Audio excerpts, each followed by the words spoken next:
कैसे बचे उसकी? ड्यूटी जाए तो जाए कैसे, और ना जाए तो फिर वो काम क्या करेगा?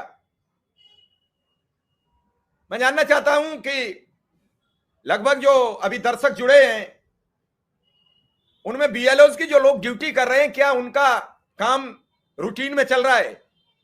वैसे मुझे नहीं लग रहा है कि कोई बीएलओ इस समय प्रोग्राम देख पा रहा होगा, क्योंकि उसके पास तो इतना दबाव है, उसके पास इतना समस्या है कि वो कैसे करे। वो बीएलओ की ड्यूटी कैसे पूरी कर पा रहा है, तो अपने बारे में या प्रोग्राम के बारे में क्या सोचेगा? वो तो दिनों रात फार्मों के अपलोडिंग पर लगा हुआ है, और यह भी निर्देश है कि एक व्यक्ति 50 फार्म ही अपलोड कर सकता है। अब सपोज करो किसी के में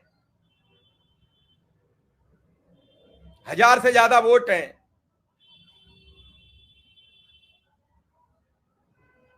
नहीं कोई मन चेक कराओ, अपने आप उन्हें ऊपर वाला चेक कर लेगा।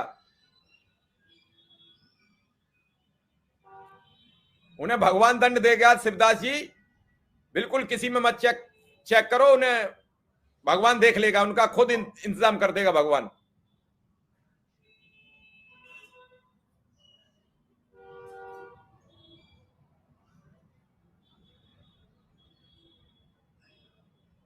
कितना समस्याओं से जूझ रहा है।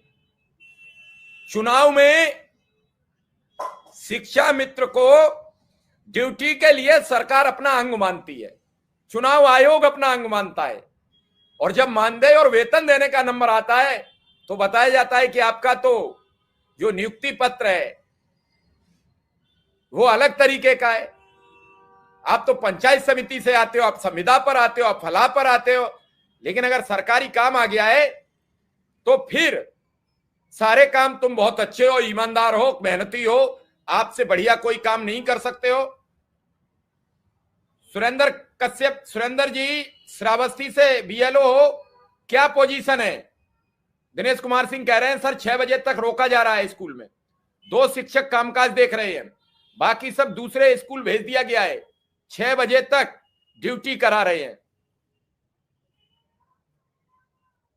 बताइए, एक एक घर में 3-3 बार जाना पड़ रहा है, रात में ऑनलाइन फॉर्म भर रहे हैं, दिन में ड्यूटी कर रहे हैं।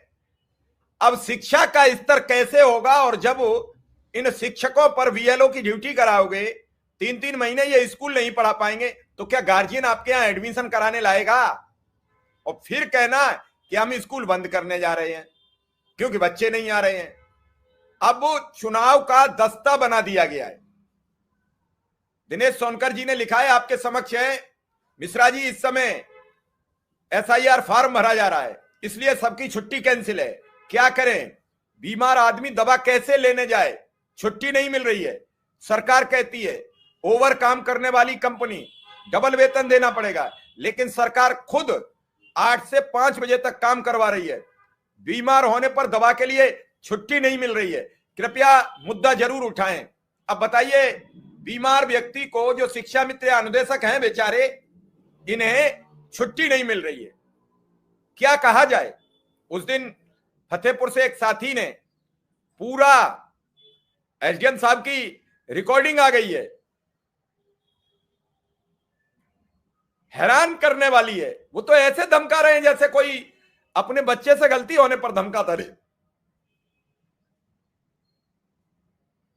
क्या मानोगे आप? क्या सारा जो है किस्मत में खराबियां अनुदेशक और शिक्षा मित्रों के में ही है? और जब काम कराना, आप शिक्षा मित्र अनुदेशक तो इस समय बहुत होशियार है, वो पूरा चुनाव आयोग का काम जानता है, वो पढ़ा लिखा है, उसकी योग्यता ठीक है, वो अयोग्य नहीं है, वो चुनाव आयोग के हर पैरामीटर पर काम कर सकता है, लेकिन वेतन के नंबर पर उसकी योग्यता, टेट, सी टेट, फला टेट, फला व्यवस्था, बीटीसी, सीटीसी, बीपीएड, सीपीएड, सारी योग्यता उसकी जांची जाती है, वेतन देने का नंबर आता है।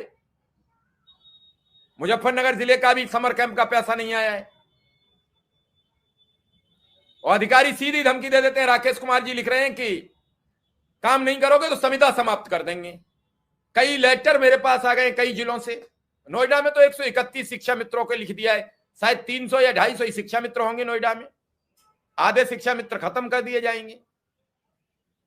67 एफआईआर हुई है बीएलओ में, उसमें भी शिक्षा मित्र हैं।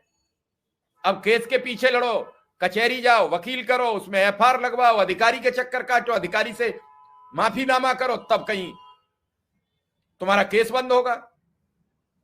तो इस तरीके से ये जीवन, वेतन देने के नंबर पर अयोग्य लोग काम कराने के नंबर पर इनमें योग्यता कहां से आ जाती है? ये फार्म कैसे भर देंगे?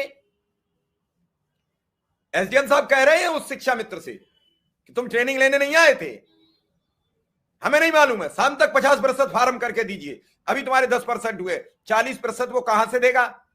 वो मानसिक दबाव में आ जाएगा। जी अमंग, और क्या सवाल है आपका?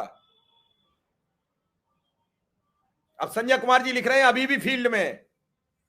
दिनेश सिंह लिख रहे हैं कि जीना दूभर कर दिया चुनाव आयोग ने। 90,000 पाने वाले को कोई दिक्कत नहीं है, 9,000 10,000 वाले कैसे अपना जीवन चलाते हैं उन्हें इससे कोई मतलब नहीं है।